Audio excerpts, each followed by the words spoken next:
Good morning, brothers and sisters in Christ. I know it looks like I just hopped up out the bed and turned my swag on, but believe it or not, I done already took kids to school, been out the house and home. So don't worry about my hair. The hair just not hairing today, and that's just gonna be what it is. But I made this video so that people who are in the waiting or preparation season can get just like a little insight of what it is that you probably should be doing, maybe some things that you are not doing. You're wondering why God is making you wait so long for the spouse that you've been praying for. It could have been years, it could be months, it could maybe you just started praying yesterday or a couple of weeks ago. But this video is just to help some people maybe skip the hard steps that I had to go through while waiting. I'm still waiting, but I've just learned now how to wait. Put it like that. There's a way to wait. You can either wait angrily or you can wait joyfully, we'll say. I guess waiting is never fun, but there is a way where you can wait and not be worried at the same time. So I just wrote down some notes. If you guys see me looking down a lot, it's literally because I wrote down notes, because I want to make sure that I'm not skipping anything and just giving like a little insight of to what helped me while I was going through a period of, God, why are you taking so long? You know, so the first thing I want to talk about is idolization. I didn't even realize this for a really long time, but I had begun to idolize the person that God had showed me is for me. Now, that's a whole nother subject of God had showed you, like the person, because you have to be very careful about that. Because first off, God doesn't show everybody. Second off, you want to make sure it's God showing you and not yourself or not the devil planting a counterfeit in your mind. And then, like, also you want to make sure that when God shows you, it's for a reason. Let's just put it like that, okay? So idolization is something that I had begun to do without even realizing it. Checking this person's social media. When I had social media, I don't have it anymore, but when I did, I would check this person's social media often. I was just trying to find ways to just figure out what they were doing for the day, or, you know, if they were seeing anybody, or just thinking about them all day, whether it be reminiscent about what our wedding's going to be like, this, that, and the third. Now, there are healthy ways to reminisce. I'm not going to say reminiscing is unhealthy, because there are healthy ways to reminisce. It's a difference between, let me think about what my wedding is going to look like. Oh, I can't wait. You know, my dress is going to be so pretty, versus making up scenarios in your head about how everything is going to go throughout the day, all the time with this person. Okay, so I had begun to idolize the situation. I didn't know it. I had to take, once I realized it, I had to take a step back, recenter myself, and align with Jesus. And I had to begin to work on that part of it, because we all know what happens to people who are idolizing things in the Bible. Like, it's everywhere in there. Idolization is a sin. We know that already. And so if God shows you, do not begin to idolize the person. Even if he doesn't show you, you can idolize marriage itself. And that's a lot. That's for some people. Some people idolize the idea of marriage itself. Do not begin to do that. Just stay married to Jesus until the time is right for him to send you your person. The next tip that I wrote down is prayer for them. Okay. It is very important to pray for the person. Even if God didn't show you who your spouse is going to be, interceding for somebody that God has ordained for you is a powerful prayer. Praying for their health and their well-being, and that God removes all the impurities and things from them that can, you know, hinder a relationship, or even just the ways that they are hurting physically or that no one else knows about, and just going to God in prayer for them, as you pray for yourself.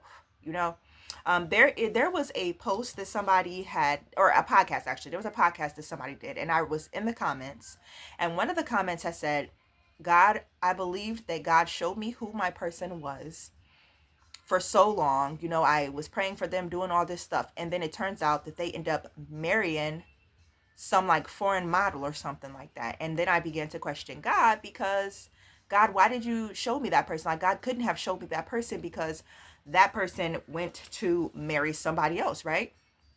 So I feel like if you're sure that God showed you that person, then he most definitely showed you that person, whether it be through dreams or through revelations or however way that he showed you. If you're close to God and you know that it was him, don't begin to question it just because that person got married to someone else or decided to do something else, because you have to understand that people have free will.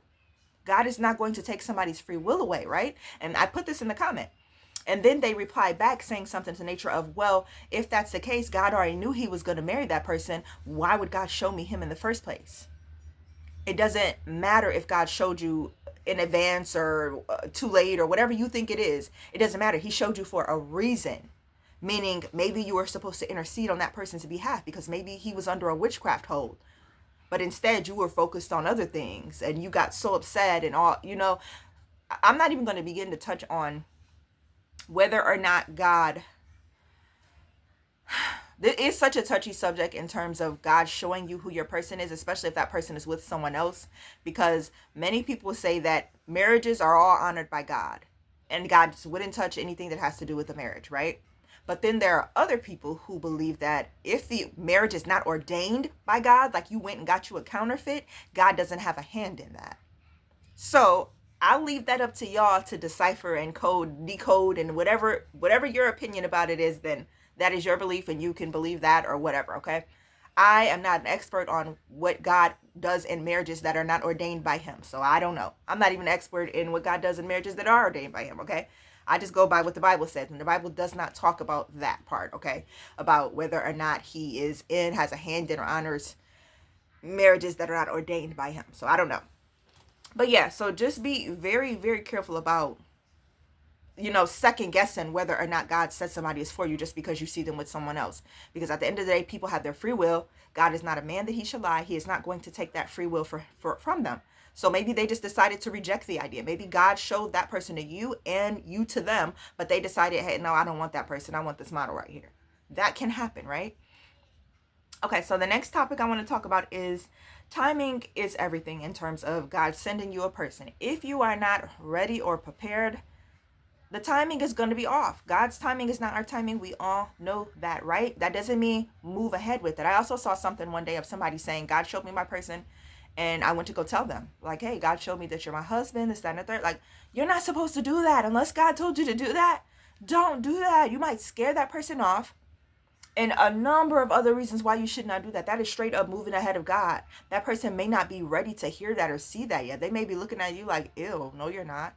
And then you're going to feel rejected and you're going to be heartbroken, and it's just going to ruin the promise for yourself. So never move ahead of God. Keep yourself busy. God has an order to everything that he does, right? God is not going to, let's just say you just got out of a relationship, right? A couple months ago, you are hurting, you're still heartbroken, and now you're praying for God to send you the right one. I'm not going to say that shouldn't be your prayer per se, but just not yet, I feel like.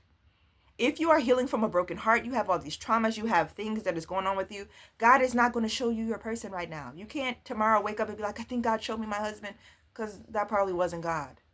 Because you have much work to do on yourself at the moment. So God is not going to send you your person. He is literally your father. I feel like we just look at God like a genie sometime. 1, 2, 3, snap your fingers. God, give me 3 wishes. When God is literally your father, he's going to nurture you first. He is going to want to repair your heart and do those things for you before he sends you a person. Also, in terms of sending you a person, there's some things that come before that, like your purpose and your place. God, like I said, he has a divine order to things. You should be walking in your purpose and know your place. Know what God has for you first before he's going to send you your person. He's not going to have you out here not knowing what you're doing with your life. You're going from job to job. You're unsure of what your purpose is. Oh, God hasn't told me yet. But you think the boyfriend that you have or girlfriend that you have was sent by God. That's not how that works. God has a divine order to everything. He's going to show you your purpose and your place first. Now, whether or not you walk in that directly when he tells you, that's between you and him. But you're going to need to know your purpose and your place first before he sends your person. That's what I had to learn. Another thing that I had to learn was not to entertain old things. This includes past relationships and also new things that like dating while you're waiting. Dating while you're waiting is just not recommended. Okay? If you know that you're waiting on God for a husband, why even be entertaining this man that you know God didn't send, or this woman that you know God didn't send? Although you're praying for him every day, God send me a wife. But then you're over here dating Stacy and Lacey and Connor and Michael. And although you know these people they're not godly people, they're not for you, you're just doing something to pass the time. How can God send you anybody if you are blinded by someone else? Someone else is occupying your mind and your space and your time. How can he send you the person? They're going to pass you right by because you are busy. Okay? So the last thing I wrote down was just preparing yourself, like strengthening your focus, your discernment. Turn into who you've been praying to God for. You can't be out here nickeling it looking for a dime. You haven't worked on yourself. You haven't worked on your past traumas. You are, like I said, job to job, sleeping on your friend's couch. You don't have a house. You don't have a car. But you out here like, okay, this is what I want from a woman. She needs to be established. She needs to be a businesswoman. She needs to have this. This is. How can you do that? You have to turn into who you want. Start that gym membership you've been procrastinating about. Start eating healthier, Start worrying about your business more than you are sitting around on the couch watching TV. Turn into the person that you are asking God for. I was just talking to my grandmother about this a little while ago, how men who are like, and this is just me saying men because we're women, so we're looking for men. There are men out here, and I'm sure there's women too. There are men out here, though, who will literally be like trying to talk to you, and then they're not godly at all. You can tell. Like, they're just not godly at all, just by their demeanor or the way they're talking to you and stuff. And they'll literally, once you tell them that you're a godly woman, they'll literally be like, oh, that's what I want. I want me a godly woman. What makes you think a godly woman doesn't want a godly man? And vice versa for women. What makes you think that godly man that you are just like, oh my gosh, that's a top tier man? What makes you think he doesn't want him a top tier godly woman? Be what it is that you're asking for. And so the preparation season is what I call it. I don't like to call it the waiting season, because waiting makes it seem like timely, like you're just watching your clock, like you're waiting to get off of work, or you're waiting on your food, or you're waiting. Let's be real, nobody likes to wait. That doesn't sound great. So I started to look at it more like a preparation season. What can I be doing while I'm waiting? Keeping myself busy, walking in my purpose, focusing on my family and my children and my businesses, stuff like that. Because you know that the story of Queen Esther. I'm going to read to you guys a couple of verses, okay? So this is Esther chapter 2. I'm going to read to you 2 verses. This is verse 3 and verse 12 of Esther chapter 2. So verse 3 says, "And let the king appoint officers in all the provinces of his kingdom, that they may gather together all the fair young virgins unto Shushan, the palace, to the house of the women, unto the custody of," I don't even know how to pronounce this name, y'all, but I think it's Hiji, the king's chamberlain, "keeper of the women, and let their things for purification be given them." So back in those days, before you even went unto the king, you had to prepare yourself. You had to purify yourself, right? And then so verse 12 says, "Now when every maid's turn was come to go in to King Ahasuerus, after that she had been 12 months according to the manner of the women, for so were the days of their purifications accomplished, to wit, 6 months with oil of myrrh, and 6 months with sweet odors, and with other things for the purifying of the women." So for 12 months, y'all, 1 whole year. Can you imagine a whole year of preparation? Before you know it, the years will fly by. The years will fly by. But even just sitting and thinking about that, like, okay, we're going to present ourselves to this man, to the king, but we got to prepare a whole year in advance.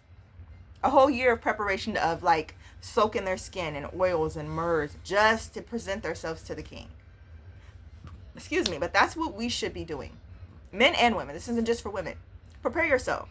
Be exactly what it is that you're asking for. I'm not saying it has to be everything down to the T, because obviously you are different than the person God has for you. You will have differences. But for the, like, in terms of morals and in terms of like what you want out of a person, make sure that you are being the same thing that you are asking for. Don't be a nickel out here looking for a dime. But I hope some of these tips help somebody, because I feel like I wish I would have had a video like this or seen a video like this. I don't think I was looking. I'm sure there were videos, but I wasn't really looking. But I wish I had watched videos like this when I was first starting to wait, because I did not wait with grace at first. Waiting with grace is very important, because you can either wait angrily, like I said in the beginning, or you can wait with patience and grace and joy. Either way, you're going to wait. But that is it for this video. If you had not hit like, please do that right now so this video can circulate. Thank you to all my loyal subscribers and new people. I love you guys, and I will see you in the next one.